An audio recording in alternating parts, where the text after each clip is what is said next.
अभी आपको देखनी है ध्यान से, आप अपनी नज़रें नहीं हटाएंगे क्योंकि ये काफ़ी कंफ्यूज करती थी और अब भी हो सकता है कि अगर आप शुरुआत कर रहे हैं तो आपको कंफ्यूज करेगा।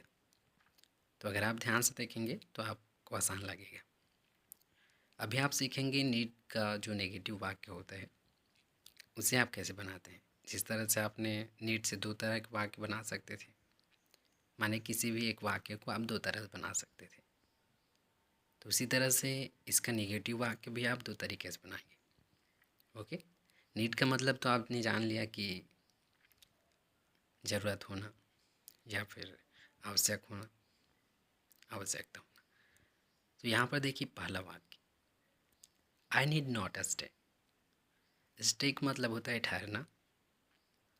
अगर आप नहीं जानते थे तो इन्हें याद कर लीजिए। स्टे को बोला जाता है ठहरना। मुझे ठहरने की आवश्यकता है। और इसी वाक्य को आप बोल सकते हैं, I don't need to stay. मुझे ठहरने की आवश्यकता नहीं है।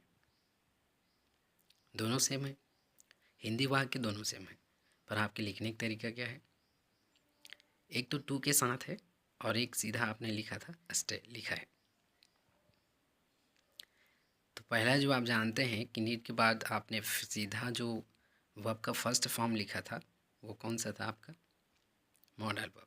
तो यहाँ पर जो पहला वाक्य में जो देख सकते हैं, पहला वाला आई नीड नॉट स्टे, ये आपका काम कर रहे हैं मॉडल वर्ब का, इसलिए नॉट तो आया है, नॉट के बाद सीधा स्टे आया है।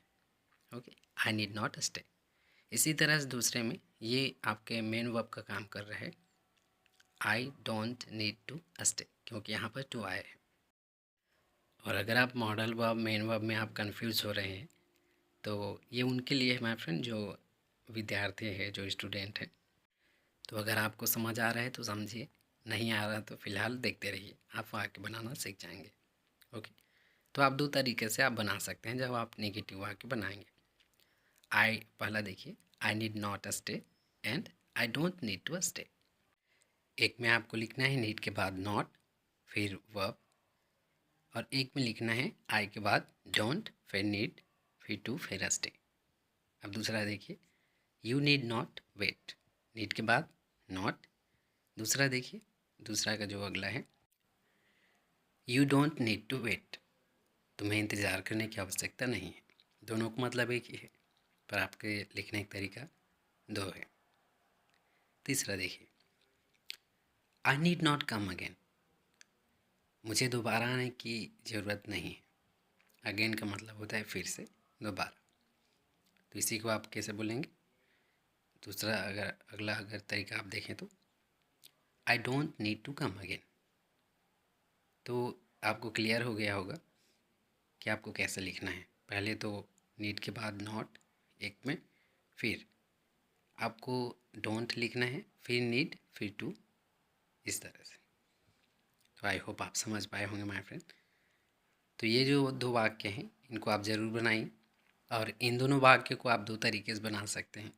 तो कॉपी पेन उठाइए और इन्हें बना करके देखिए, तभी आप इस बात में श्योर होंगे माय फ्रेंड कि आपने इन्हें सीख लिया है।